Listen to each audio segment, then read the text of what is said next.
আমাদের অনুষ্ঠানে উপস্থিত আমাদের জেলা সভাপতি শ্রী রূপম সাহা মহাশয়, এখানে উপস্থিত আছেন আমাদের মাননীয় সাংসদ শ্রী পরিমল শুক্লবৈদ্য মহাশয়, মাননীয় সাংসদ রাজ্যসভা শ্রী কনাদ পুলকেস্ত মহাশয়, মাননীয় সাংসদ শ্রীমতী সুস্মিতা দেব মহাশয়া, মাননীয় বিধায়ক শ্রী ডক্টর রাজদীপ রায় মহাশয়, জেলা পরিষদ সভাপতি কঙ্কন নারায়ণ শিকদার মহাশয়, প্রাক্তন বিধায়ক দীপায়ন চক্রবর্তী মহাশয়, প্রাক্তন বিধায়ক নিহারঞ্জন দাস মহাশয় এবং এখানে উপস্থিত কার্যকর্তা বন্ধুগণ,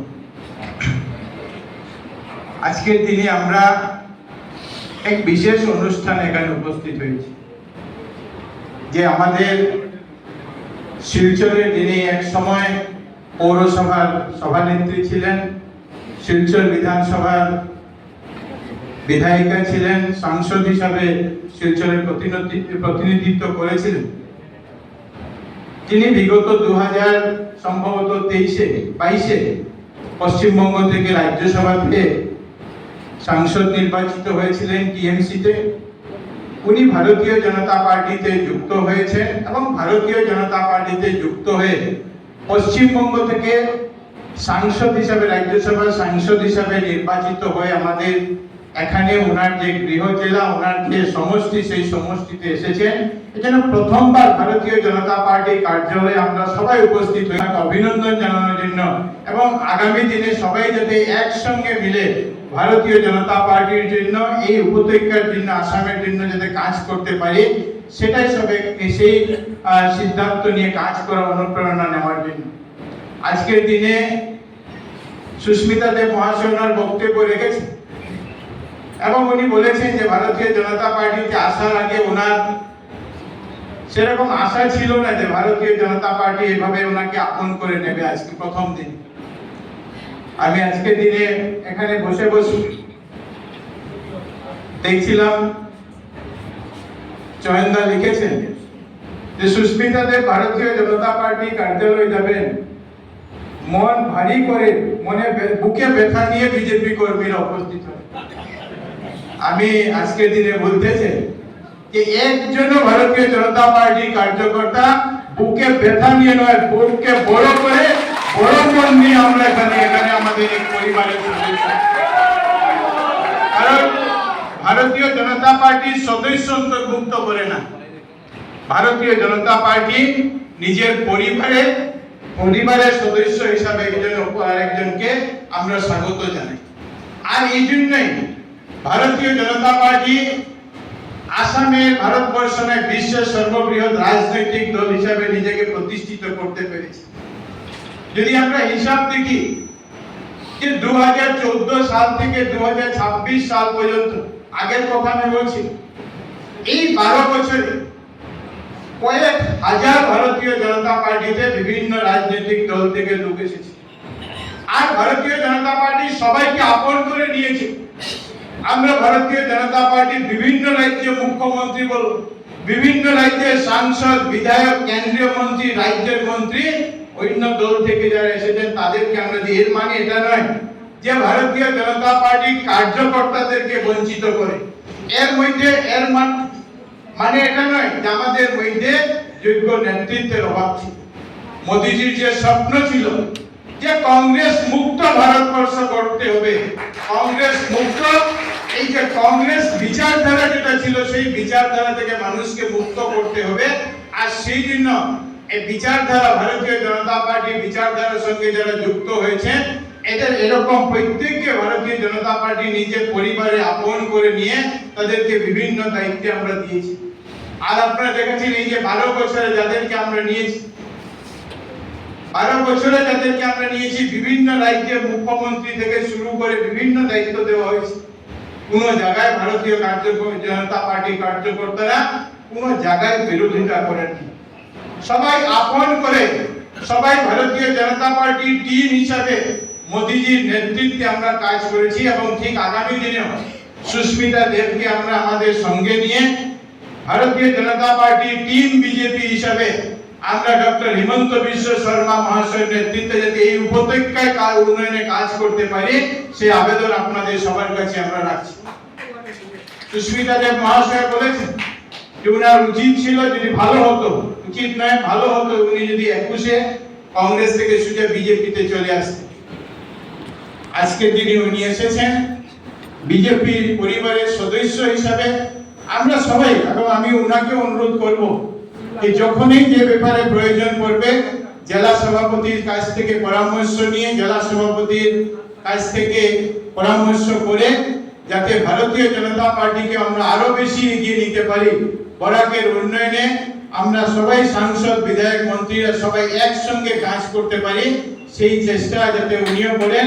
আর যদিও উনি পশ্চিমবঙ্গ থেকে উনি সাংসদ হিসাবে নির্বাচিত হয়েছেন, 2030 সাল পর্যন্ত ওনার যে এই কার্যকাল চলবে, এই সময়ে উনি বরাক উপত্যকার অনেকগুলি কাজ যাতে একসঙ্গে আমরা মিলে, যেহেতু উনি এখানে প্রতিনিধিত্ব করেছেন, এই এলাকায় বিভিন্ন ভাবে উনি প্রতিনিধি হিসাবে ছিলেন, যাতে এই এলাকার উন্নয়নে আমরা সবাই কাজ করতে পারি। কার্যকর্তা বন্ধুগণ, রাজদীপ দা বলেছেন যে গোবিন্দপুর কেষ্ট প্রয়াত গোবিন্দপুর কেষ্ট বিমলাংশু রায় আজকে অত্যন্ত খুশি হতে, সত্যি কথা।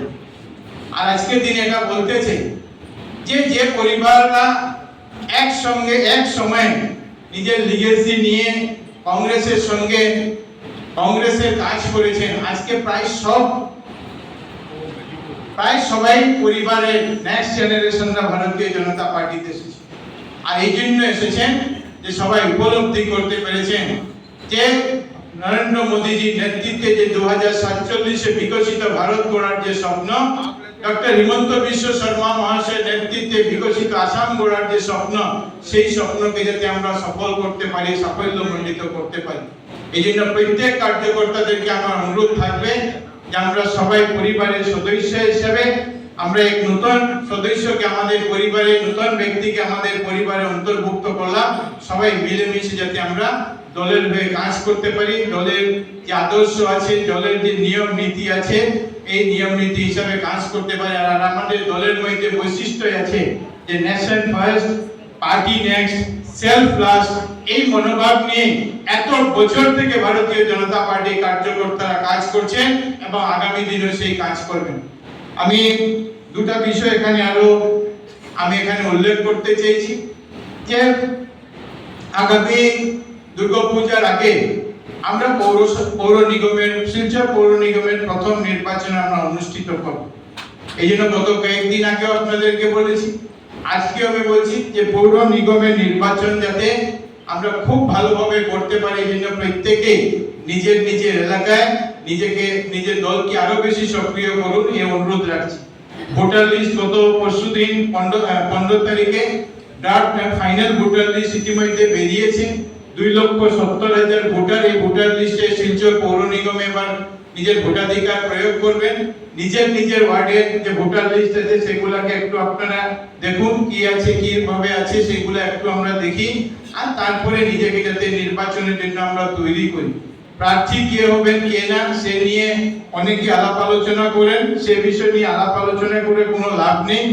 আমাদের প্রদেশ কমিটির সভাপতি দিলীপ শইকিয়া মহাশয়ের নেতৃত্বে যে ইলেকশন কমিটি আছে, সেই ইলেকশন কমিটি সেটা সিদ্ধান্ত নেবে কাকে কোন জায়গাতে টিকিট দেওয়া হবে। আমরা কেউ আপনাদেরকে টিকিট দিতে পারবে না, জেলা সভাপতি শুধু নামগুলোকে রিকমেন্ড করবেন, উনিও সেখানে ওনার মতামত দেবেন, কিন্তু প্রার্থী হওয়ার আশা নিয়ে নয়। পৌরসভায় যাতে আমরা প্রথমবার পৌর নিগমের নির্বাচন হবে, আর এই পৌর নিগমের নির্বাচনে যাতে আমরা 100% রেজাল্ট করে যাতে মুখ্যমন্ত্রী মহাশয়কে, আমাদের মোদিজিকে যাতে আমরা উপহার দিতে পারি, মোদিজিকে এবং মুখ্যমন্ত্রী মহাশয়কে দুজনকে আমরা উপহার দিতে পারি, এই লক্ষ্য নিয়ে আপনাদেরকে কাজ করার জন্য আমি অনুরোধ করছি। শিলচরে কিছু সমস্যা আছে, সমস্যার কথা আমরা জানি যে রাস্তাঘাটে সমস্যা আছে, সমস্যা সমাধানের জন্য আমরাও চেষ্টা করছি। আমার একটা দলের কার্যকর্তাদের কাছে একটা অনুরোধ থাকবে, অনেক সময় সোশ্যাল মিডিয়াতে অনেক শহরের বিশিষ্ট ব্যক্তিরা যারা রাজনীতির সঙ্গে যুক্ত নন, সাধারণ নাগরিকরা অনেক সময় সোশ্যাল মিডিয়াতে যে রাস্তা খারাপ বিভিন্ন সমস্যা নিয়ে তারা নিজের যে বক্তব্য ফেসবুকে কমেন্ট ইত্যাদি করে থাকে। আমার প্রত্যেকের কাছে অনুরোধ যে ব্যক্তি হোক, কোনো সংস্থা হোক, যদি কোনো সময় কোনো অসুবিধা হয় কেউ সেটা নিয়ে সরকারের সমালোচনা করতে পারে।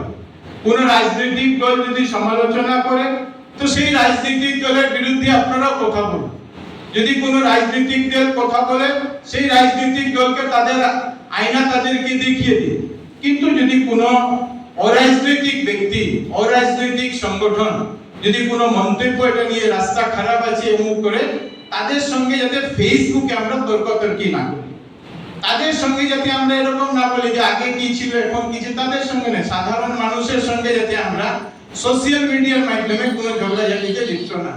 কিন্তু রাজনৈতিক দল, রাজনৈতিক ব্যক্তিত্বরা যদি এটা নিয়ে কিছু বলেন তাদের সঙ্গে আপনারা সোশ্যাল মিডিয়াতে লড়াই করুন, সেটা নিয়ে কোনো আপত্তি নেই। কিন্তু যাতে সাধারণ ব্যক্তিরা, বিশিষ্ট নাগরিকরা, বুদ্ধিজীবীরা যখন বলবেন, অরাজনৈতিক ব্যক্তিরা যখন বলবেন ঠিক আছে সমস্যা আছে আমরা সমাধান করার আমরা চেষ্টা করব এভাবে। এবং আমরা আপনাদেরকে বলতে চাই যে অনেকে কাজ আছে ক্রিটিসিজম করা, সেটাকে আমরা আটকাতে পারবো না। রাস্তা কেউ বলছেন পিডব্লিউডি কে দিলে ভালো হবে, কেউ বলেছেন যে পিডব্লিউডি কে দিলে আরো বেশি খারাপ হবে, এনএইচডি পিডব্লিউডি বলবে টাকা নেই, কিন্তু এনএইচডিসিএল অন্তত টাকা নেই এই কথা বলবে না। কেউ বলছে এনএইচডিসিএল কেন আসলো, এই বিভিন্ন রকমের বিভিন্ন বক্তব্য আসছে। আপনাদেরকে আমি এখানে বলতে চাই যে আমি এবং আমাদের বিধায়ক শ্রী ডক্টর রাজদীপ রায় মহাশয় দুজনেই মুখ্যমন্ত্রীর কাছে গিয়েছিলাম, আলাপ আলোচনা করে আমরা সিদ্ধান্ত নিয়েছি যে ক্যাপিটাল পয়েন্ট থেকে রাঙ্গিরখাড়ি পর্যন্ত যে রাস্তাটা আছে এই রাস্তাটাকে এনএইচডিসিএল থেকে আমরা পিডব্লিউডি কে হ্যান্ড ওভার করব। কারণ ভবিষ্যতে যখন ফ্লাইওভার হবে, ভবিষ্যতে মানে খুব ভবিষ্যৎ বলতে আবার কেউ ওটা মিডিয়ার লোকরা আছেন, ভবিষ্যৎ মানে কোন ভবিষ্যৎ বলে দেবেন, এক মাসের মধ্যে যখন ফ্লাইওভারের কাজ আমরা শুরু করব তখন আমরা আমাদের যে জিরো পয়েন্ট, যেটা রাঙ্গিরখাড়ির দিকে জিরো পয়েন্ট আছে, সেই জিরো পয়েন্ট থেকে আমরা শুরু করব এবং করে প্রথম দিকে ওইখান থেকে আমরা শুরু করব। কিন্তু এই রাস্তা ক্যাপিটাল ফ্লাইওভার ক্যাপিটাল পর্যন্ত আসতে সময় লাগবে, প্রায় 1 বছর সময় তো লাগবে, সম্পূর্ণ হতে না আসতে 1 বছর সময় লাগবে। 1 বছর যখন এই রাস্তাতে ফ্লাইওভারের কাজ চলবে তখন কিছু অসুবিধা হবে, রাস্তা আবার পুরো হবে, পাইপলাইন সব সরানো হবে, এপিডিসিএল এর কারেন্টের খুঁটি সরানো হবে, জলের পাইপ সরানো হবে, গ্যাসের পাইপ সরানো হবে, ইত্যাদি কাজ হবে। এই সময় যাতে কিছু অসুবিধা হবে আমরা জানি, এই জন্য ক্যাপিটাল পয়েন্ট থেকে রাঙ্গিরখাড়ি পর্যন্ত যে রাস্তাটা আছে এই রাস্তাটা এনএইচডিসিএল থেকে আমরা হ্যান্ডওভার করে নেব। এনএইচডিসিএল এই যে বর্তমান যেটা একটা টেম্পোরারি কাজ তারা একটা করছে এবং পিডব্লিউডি এটা হ্যান্ডওভার নেওয়ার সঙ্গে সঙ্গে হ্যান্ডিং ওভার টেকিং ওভারের যে প্রসেস সেটা চলছে, খুব তাড়াতাড়ির মধ্যে সেটাকে আমরা সম্পূর্ণ করে দেব এবং সম্পূর্ণ করার পরে পিডব্লিউডি আগামী দিনে ধরুন 1.5-2 মাসের মধ্যে আমরা আবার এটাকে পার্মানেন্ট যে কাজ আছে সেই পার্মানেন্ট কাজটা করব টিল ফ্লাইওভারের কাজ আরম্ভ হওয়া পর্যন্ত। এই জন্য এটা আছে মেডিকেল কলেজের যে রাস্তা, মেডিকেল কলেজ বীরবল বাজার থেকে মেডিকেল কলেজ পর্যন্ত সে রাস্তা, এটাও আপনারা জানেন স্যাংশন হয়েছে, 26 কোটি টাকা ল্যান্ড অ্যাকুইজিশনের টাকা আছে, যার মধ্যে থেকে 12 কোটি টাকা ইতিমধ্যে দেওয়া হয়েছে। রিপেয়ারিং এর কাজ আমরা শুরু করে দিয়েছি, রিপেয়ারিং মেইনটেনেন্স এর কাজ আমরা কিছুটা শুরু করে দিয়েছি। গত পরশুদিন আমি এবং আমার সতীর্থ মন্ত্রী কৃষ্ণেন্দু পাল দুজনে আমরা রিভিউ মিটিংও করেছি এটা নিয়ে। রাজদীপ দা ডিআরএসসি মিটিং থাকার জন্য উনি গুয়াহাটিতে ছিলেন, ওনার সঙ্গে আমরা যোগাযোগ করেছি এবং সিদ্ধান্ত আমরা নিয়েছি এই রাস্তাটা 1.9 কিলোমিটার বীরবল বাজার থেকে মেডিকেল কলেজ পর্যন্ত ল্যান্ড একুইজিশন কাজ যাতে 20 আগস্টের মধ্যে আমরা সম্পূর্ণ করে এরপরে আমরা এখানে যে কাজ সেটা যাতে পার্মানেন্ট 4 লেনিং এর যে কাজ আছে 4 লেনিং এর কাজটাকে আমরা সম্পূর্ণ করতে পারি। এই কথাগুলো আপনাদেরকে এই জন্য আমি বলছি যে আপনাদেরকে অনেকে প্রশ্ন করতে পারেন, আপনাদের কাছে এটা সঠিক তথ্য অনেক সময় থাকে না, এই জন্য আপনারা সঠিক তথ্যটা দিতে পারেন না। শিলচর মেডিকেল রোডে অনেক সময় আমরা দেখেছি যে শুধু নার্সিং হোমের কথা আমি বলবো না, সেই এলাকাতে মেইনটেনেন্সের কাজটা আমরা শুরু করেছি। রাস্তাতে অনেক জায়গাতে গাড়ি রাখা থাকে, এই জন্য যেহেতু বীরবল বাজার পর্যন্ত 4 লেনিং আছে, ওইদিকে 4 লেনিং আছে, সেই জন্য ট্রাফিকের সমস্যা আছে। গতকালকে থেকে সেখানে আমাদের আরোগ্য হসপিটালের সামনে এবং আমাদের পলিটেকনিক্যাল সামনে দুটো ট্রাফিক দুজনকে মোতায়েন করা হয়েছে। গাড়িতে যেগুলো ইলিগাল পার্কিং করে রাখা গাড়িগুলো, আজকে থেকে সেই গাড়িগুলা তোলার কাজও আরম্ভ হয়েছে। ট্রাফিক সেগুলো তুলে নিয়ে যাচ্ছে যাতে মানুষকে সুবিধা দিতে পারি। আর সঙ্গে সঙ্গে আরেকটা বড় কাজ যেটা আমাদের এখানে সিঙ্কিং জোন যেটাকে বলা হয়, প্রায় 60 কোটির অধিক টাকার কাজ চলছে। 280টা পাইলিং এর মধ্যে 140টা পাইলিং এর কাজ ইতিমধ্যে সম্পূর্ণ হয়েছে। আর এই জন্য বৃষ্টি কমার পরে বাকি যে 140টা পাইলিং, সেই 140টা পাইলিং এর কাজ আমরা সম্পূর্ণ করব। এই জন্য কার্যকর্তা বন্ধুদেরকে এই তথ্যটা আমি দিলাম যে আপনারা কেউ যদি বিষয়ে জানতে চান আপনারা যাতে তথ্য দিতে পারেন। আজকে আমরা সবাই সাংসদ, দুজন বিধায়ক, আমরা সবাই এখানে উপস্থিত আছি। দুজন বিধায়ক, একজন আমাদের বিধায়ক কমলাক্ষ দেবপুরকাইস্ত মহাশয়, উনি ওনার কিছু শারীরিক অসুবিধার জন্য উনি শিলচর মেডিকেল কলেজে আছেন। সকালবেলা ওনার সঙ্গে কথা হয়েছে। ডক্টর আমাদের উধারবন সমষ্টির বিধায়ক রাজদীপ বোলা মহাশয়, ওনার মার চিকিৎসার জন্য উনি দিল্লিতে আছেন। আর আমাদের দুজন বিধায়ক কিশোরনাথ এবং অমিয়কান্তি দাস, এরা দুজন সমষ্টিতে আগে থেকে কার্যক্রম ছিল, যেটা ওনারা জেলা সভাপতিকে জানিয়েছেন, আমাকেও জানিয়েছেন যে বিধানসভাতে আগে থেকে প্রোগ্রাম রাখার জন্য এই প্রোগ্রামে তারা সূচনা একটু দেরিতে পেয়েছিল, এর জন্য আসতে পারেনি।